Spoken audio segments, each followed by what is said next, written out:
Halo semuanya, selamat pagi, selamat siang, selamat sore, selamat malam. Perkenalkan nama gue Fadil Akbar Suherman atau yang biasa dipanggil Suhe. Di sini gue sebagai PJ Jarkom akan menjelaskan bagaimana eh, cara konfigurasi dasar Cisco Packet Tracer ini. Gitu.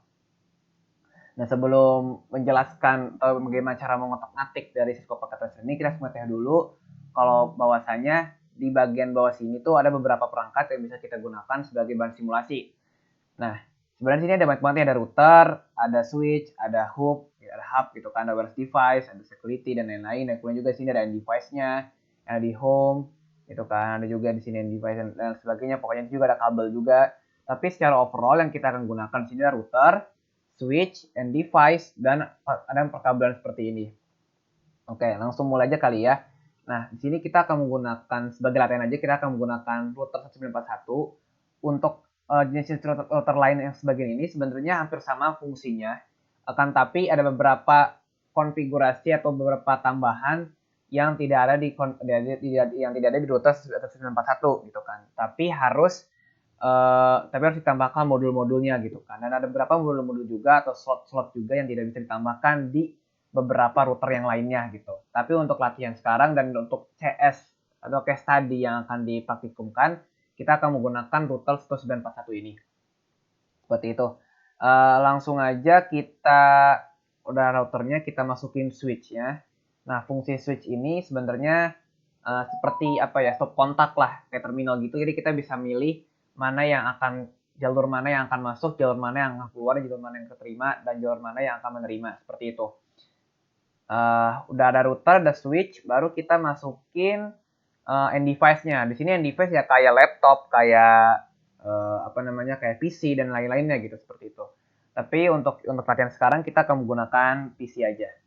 Dua PC lebih tepat. Biar bisa sebagai tolak ukur. Nah, udah kayak gini, kita baru nih nyambungin semua perangkat ini menggunakan kabel. Nah, di sini sebenarnya kabelnya ada dua jenis nih. Ada dua jenis yang akan kita gunakan pada latihan ini. Tapi nanti buat praktikum selanjutnya, buat praktikum case study nanti, gitu kan, kita akan menggunakan dua kabel yang copper stack ini sama yang serial DT ini, gitu kan. Nanti yang ini akan dijelaskan selanjutnya. Yang jelas sekarang kita akan menggunakan couple stack through. Nah, couple stack through ini merupakan menggunakan kabel yang dihubungkan untuk berbeda perangkat. Contohnya kayak router ke switch gitu kan. Maka kita menggunakan couple stack through. Kalau misalnya nanti ada switch terhubung dengan switch yang lain, itu kita akan menggunakan Cooper crossover. Nah, seperti itu. Nah, karena kita ini perangkat berbeda, kita akan menggunakan couple stack through. Nah, misalnya kita masukin interface gigabyte 0, gigabyte 1 di sini, terus ini ke sini. Nah, ini ke sini. Nah, sebenarnya gigabit sama Ethernet ini sebenarnya lebih tepatnya perbedaannya cuma kecepatan pengirimannya aja gitu dan bandwidth-nya gitu kan. Bandwidth yang gigabyte 0 lebih besar dibandingkan dengan Ethernet gitu kan, seperti itu. Gitu. Tapi secara overall buat tugasnya ya buat mengirim data juga gitu, nggak ada perbedaan gitu. Cuma perbedaan kecepatan aja seperti itu. Oke, selanjutnya karena kita udah masukin kabel-kabel, inilah topologinya gitu. Ini topologinya. Jadi kalau ditanya topologinya, bentuk topologi gimana, inilah bentuk topologi seperti ini gitu kan. Nah, karena udah selesai, sekarang kita langsung konfigurasi nih. Nah, sekarang kita mungkin konfigurasi di router terlebih dahulu. Nah, ini kita no. Nah, di sini tuh di Cisco itu ada 3 tahapan. Yang pertama tuh ada user exec, ada privilege exec, dan ada global configuration. Nah, di sini router ini yang bagian ada tanda panah ini nih, yang tanda panah kayak gini-gini, itu merupakan bagian dari user exec. Nah, sebenarnya user exec ini cuman kayak apa ya? Isi-isinya tuh cuman kayak dia nyala apa enggak dan sebagainya gitu-gitu doang sih kalau yang user exec ini. Gitu. Nah, kemudian kalau kita ketik enable gitu, kita akan masuk ke tahapan selanjutnya gitu kan, tingkat selanjutnya yaitu privilege exec.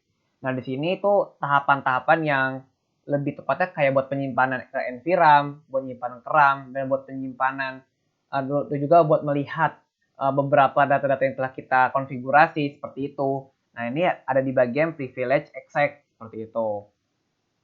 Kemudian saat kita menulis configure terminal, maka kita akan masuk ke tahapan global configuration seperti itu. Nah, di bagian global configuration ini, nah kita bisa melakukan berbagai konfigurasi seperti menambah IP, habis itu kita juga bisa menambah VLAN gitu kan, habis itu kita juga bisa menambah hostname, bisa masukkan password gitu kan, dan lain-lain gitu kan, gitu, seperti itu. Oke, karena kita udah masuk ke dalam bagian global configuration dan kita bisa melakukan berbagai macam konfigurasi, langkah pertama yang kita akan gunakan adalah kita akan mengganti nama hostname-nya nih, cara konfigurasi hostname. Nah, hostname ini sebenarnya cuma buat nama di sini doang nih, biar bisa diganti gitu kan, kayak gitu. Nah, ini kan namanya kan router nih, kita pengen ganti nih. Jadi misalnya Udin misalnya ya, Misalnya hostname Udin misalnya gitu kan. Nanti pas di enter, nanti langsung Udin akan, nama router ini akan berganti jadi Udin seperti itu. Nah, kalau misalnya kita pengen ganti lagi nih, misalnya hostname Suhe gitu kan. Nanti di sini akan jadi Suhe gitu kan, kayak gitu. Itu seperti itu. Nah, kita udah mengganti hostname nih. Nah, sekarang kita ingin melakukan konfigurasi banner MOTD. Banner MOTD itu apa sih? Banner MOTD itu lebih tepatnya apa ya, melakukan kayak deskripsi gitulah. Jadi kayak sebelum kita masuk ke tahapan konfigurasi dan bahkan masuk ke dalam user exec gitu kan, kita akan diperlihatkan berbagai deskripsi gitu kan. Biasanya ini buat untuk keamanan atau kita sebagai user bisa melihat nih konfigurasi ini router ini fungsinya buat apa gitu kan. Nah, banner MOTD bisa ditulis seperti ini. Banner MOTD strip kita sebenarnya bisa menggunakan tanda kutip kayak gini atau kayak persen gini, atau bisa juga kita menggunakan dolar. Tapi gua biasanya akan menggunakan dolar sih, seperti itu. Jadi name TD, misalnya gua ganti Fadila Akbar Suherman, gitu kan. Dolar lagi nih, ditutup lagi pakai dolar. Jadi udah kita mulai pengen dolar, tutup lagi dengan dolar gitu kan. Boleh kita enter. Nah, nanti pas bagian awal-awal nih kan, sebelum masuk ke user exec, tampilan Fadil Akbar Suherman atau tulisan Fadil Akbar Suherman akan ketampil nih di sini nih. Nah, nama Fadil Akbar Suherman akan ketampil nih seperti itu. Itu fungsinya benar MOTD gitu. Oke ya. Lanjut lagi, enable configure terminal. Nah, baru kita sekarang masuk udah ganti hostname bisa nih. Udah benar MOTD bisa. Sekarang kita akan belajar untuk konfigurasi IP address atau menambahkan IP address. Nah, langkah pertama kita harus mengetahui dulu nih interface yang terhubung atau interface yang menjadi bahasa ringannya lah, yang terhubung dengan perangkat end device-nya gitu kan, gitu, yang terhubung gitu kan. Di sini yang router yang terhubung adalah interface G0 per 0. Nah, oleh karena itu kita sebagai administrator kita harus menulis interface G0 per 0. G0 per 0. Atau bisa kita juga kayak gigabit gitu, bisa juga. Atau kita juga bisa nulis G0 per 0. Tapi untuk mempersingkat, biar lebih mudah gitu kan, kita tinggal masukin aja G0 per 0. G0 per 0 gitu. Kenapa G doang gitu kan? Karena G di sini udah mewakili gigabit Ethernet gitu kan. Kalau fast Ethernet bisa menggunakan FA seperti ini. Gitu. Nah, ini langsung aja gigabit per 0. Enter. Nah, ini kita udah masuk ke dalam interface gigabit Ethernet 0 per 0 gitu kan. Nah, pada tahapan ini gitu kan, kita udah bisa masukin nih IP address-nya. Nah, cara masukinnya gampang banget nih. Kita tinggal ketik aja IP address. Tapi untuk mempersingkat, kita juga bisa menulis IP add. Tapi untuk lebih mudah, kita bawa sampai address dulu aja biar kelihatannya gampang gitu. Tulisin kata IP address, baru kita masukkan IP address yang diinginkan gitu kan. Semisal kita masukin 192.168.1.1 misalnya kan. Dan kemudian kita masukin nih subnet masknya 255.255.255.0. Seperti itu semisalnya. Di sini gue nggak akan menjelaskan ininya kenapa bisa seperti ini. Ini karena udah dijelaskan di dasar teori gitu kan. Dan kalian juga bisa mencari-cari di dan mereka juga bisa mencari di internet juga mengenai kenapa dasar network ini kenapa bisa seperti ini dan kenapa subnet mask seperti ini gitu kan, seperti itu Oke, langsung aja kita enter. Oke, jadi ini udah masuk nih di sini nih. Udah masuk dan ini udah terkonfigurasi gitu kan. Nah, terus untuk melihat data ini emang udah masuk gimana gitu kan. Nanti bakal gue tunjukin habis ini, tapi sekarang kita udah masukin nih IP address-nya nih ke dalam si GP interface G0/0. Tapi langkah selanjutnya kita juga harus mengaktifkan nih. Kan kalau kalian lihat di sini ini masih merah kan. Berarti perangkat ini masih apa ya? Masih mati lah istilahnya gitu, masih mati gitu kan. Jadi kita harus mengaktifkan perangkat ini gitu kan, biar interface ini terhubung gitu kan. Apa port ini tuh nyala gitu kan. Nah, caranya cukup mudah, kalian tinggal ketik aja no shutdown, yang artinya tidak mematikan gitu kan istilahnya. Tinggal enter gitu kan. Nanti bagian ininya akan menyala teman-teman gitu kan. Nah, ini kan kuning-kuning itu apa intinya tuh dia masih proses gitu kan. Nah, untuk mempercepat gitu kan proses ini lebih cepat gitu kan, kita tinggal pencet ini aja nih, fast forward gitu kan. Nanti tinggal langsung hijau gitu. Seperti itu. Jadi kayak tadi yang kuning-kuning itu bukan berarti kayak aneh atau gimana, tapi dia lagi loading aja gitu kan. Karena kan lagi di proses penyalakan seperti itu. Oke, langsung aja udah kita masukin IP address gitu kan. Nah, kan gue pengen lihat kalian nih bagaimana caranya melihat hasil konfigurasi kita, hasil konfigurasi yang udah diketik gitu kan, yang udah kita tulis gitu kan. Nah, cukup gampang banget, kalian tinggal ketik exit dulu, masuk ke bagian privilege exec gitu kan, bagian yang pagar kayak gini-gini nih. Kemudian kalian tinggal show running config. Show sh running config. Nah, sorry. Jadi konfigurasi ini sh running config ya, pakai script ya, jangan kayak gini. Nah, kalian tinggal enter aja. Enter. Nah, atau enggak spasi biar lebih cepat gitu kan. Nah, tadi kan kalian udah masukin kan interface ke Gigabit Ethernet kan. Nah, di sini udah ada nih IP address-nya nih, 192.168.1.155.255.255.0. Seperti itu, teman-teman. Oke, berarti ini udah masuk nih hasil yang udah kita konfigurasi. Nah, sekarang kita balik lagi ke bagian global configuration. Setelah kita udah bikin IP address gitu kan.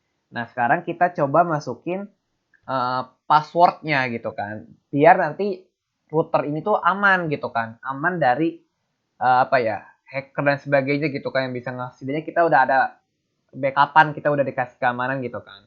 Nah, di sini untuk praktikum yang akan dipraktikumkan untuk yang untuk case tadinya gitu kan, password yang akan digunakan itu ada dua, itu password yang buat konsol dan password buat buat bagian privilege-nya seperti itu. Nah, yang buat yang konsol, kita bisa masukin line konsol 0.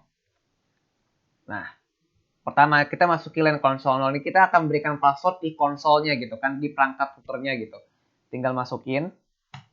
Nah, terus kita masukin ketik password Cisco misalnya. Jadi kita masuk ke dalam bagian konfigurasi di line konsol 0 ini nih, di perangkat konsolnya. Kemudian kita masukin nih password Cisco. Jadi password itu bukan password Cisco ya, tapi passwordnya yang akan digunakan itulah kata-kata adalah Cisco. Seperti itu ya. Nanti kemudian udah password Cisco, kemudian ketik login gitu. Nanti pas saat kita login gitu kan, saat kita keluar, nanti kita akan diarahkan untuk masukkan password Cisco terlebih dahulu sebelum masuk ke bagian privilege exec seperti itu. Sebelum masuk ke bagian user exec seperti itu. Nah, di sini kan udah ada nih ya, kalian konsol 0 password Cisco login gitu kan. Nah, kemudian ini untuk bagian konsolnya, jadi pas kita keluar gitu kan, nanti kita akan masuk dulu nih, akan dikasih tahu ada loginnya gitulah. Nah, jadi kita udah kasih password kan Cisco.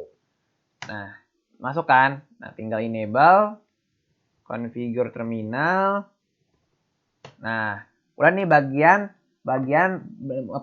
memberikan password pada konsol nih. Sekarang kita akan berikan password pada bagian privilege exec gitu kan. Nah, caranya adalah tinggal ketik aja enable password misalnya class. Enable password Cisco lagi deh, biar enak lah ya. Enable password Cisco misalnya gitu kan. Di enter aja. Nah, kemudian udah masuk kayak gini gitu kan.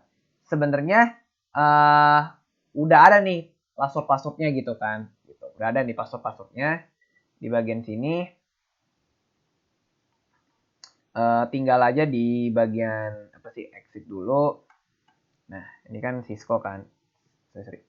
Cisco, ya kan. Enable dulu. Nah, password lagi kan. Jadi pas bagian yang kita pengen masuk ke privilege access gitu kan, yang ada pagar-pagar gitu, kita akan dikasih passwordnya dulu. Tapi permasalahannya, kalau misalnya kita menggunakan show running config, ya kan? Show running config. Nah, hasil passwordnya tuh kelihatan nih. Nih, password Cisco-nya kelihatan nih, teman-teman. Password Cisco kelihatan. Terus kayak yang mana sih? Nah, ini juga password Cisco kelihatan nih. Kayak gitu-gitu. Nah, jadi bagaimana sih cara kita, apa ya istilahnya itu ya, biar password Cisco ini nggak kelihatan gitu, kata-kata password Cisco ini kelihatan. Nah, gampang banget. Kita tinggal masuk ke bagian configure terminal aja, atau bagian global configuration. Kemudian, ketik service, password, strip, encryption. Nah, tapi sebenarnya teman-teman tadi kan ketiknya kan agak susah ya. Nah, kalau misalnya kita pencet enter nih, kalian tinggal pencet aja tombol tab, dia tuh akan langsung otomatis muncul gitu kata-kata yang apa ya, yang mendekati atau yang hampir serupa dengan kata-kata ser ini gitu. Jadi kayak misalnya saya mencet tab nih. Nah, oh berarti yang langkah selanjutnya service gitu kan, seperti itu. Pas saya ketik password gitu kan, nah, langsung muncul tuh password encryption-nya seperti itu. Gitu. Jadi kayak tinggal di-enter aja nih. Nah, gitu aja tinggal di-enter aja gitu. Nah, dengan menggunakan konfigurasi ini gitu kan, nanti di bagian yang sini-sininya, itu akan terenkripsi. Jadi password itu nggak akan kelihatan gitu kan. Kita coba ya, langsung nih ya. Tinggal show, ya kan. Terus running di tab aja, langsung di-enter. Silakan passwordnya nggak kelihatan nih. Awalnya kan kelihatan nih, ya kan. Sekarang ini nggak kelihatan nih. Tuh. Terus yang bagian bawah juga nih, tuh nggak kelihatan kan passwordnya kayak di encryption gitulah, kita nggak bisa ngecek gitu kan, kayak gitu passwordnya apa. Gitu. Bahkan pengguna pun, user pun nggak bisa ngecek ini passwordnya apa gitu, seperti itu.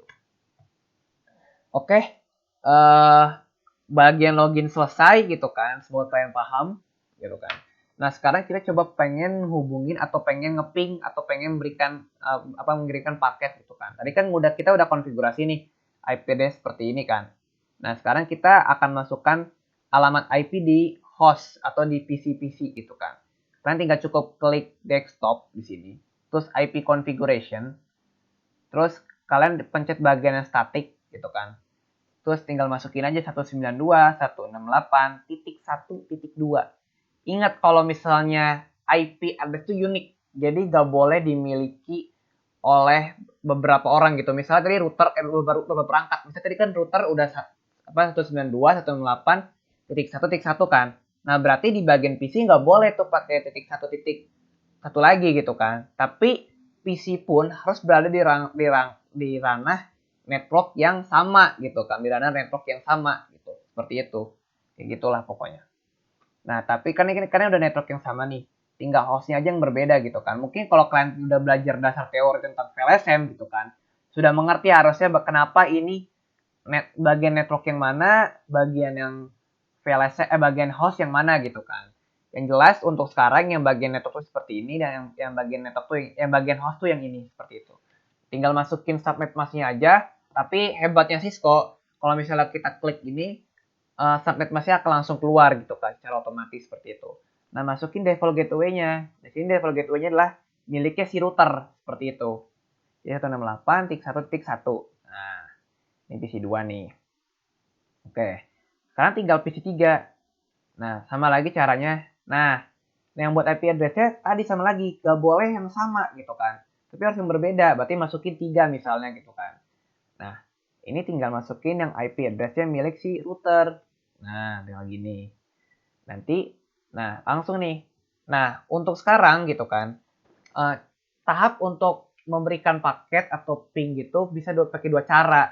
Kita bisa menggunakan PDU gitu kan. PDU tapi lebih simple gitu, jadi kayak tinggal klik ini aja, tinggal klik ini gitu kan, successful, terus ngirim ke sini atau ke sini successful. Jadi kayak Ini cara singkat gitu loh. Jadi kayak tinggal kayak klik ini aja ke sini gitu. Lebih cepat lah intinya gitu. Udah ketahuan nih kalau successful berarti ini pengiriman paket berhasil seperti itu.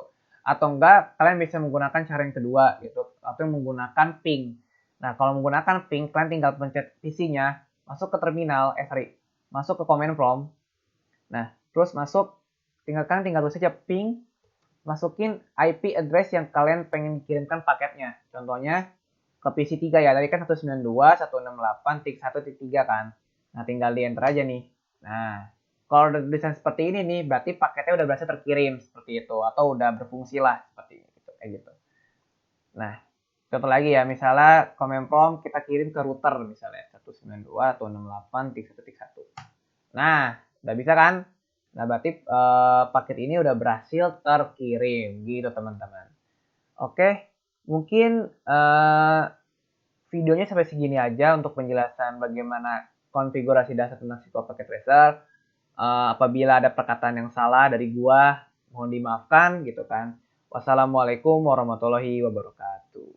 Selamat malam, selamat siang semuanya.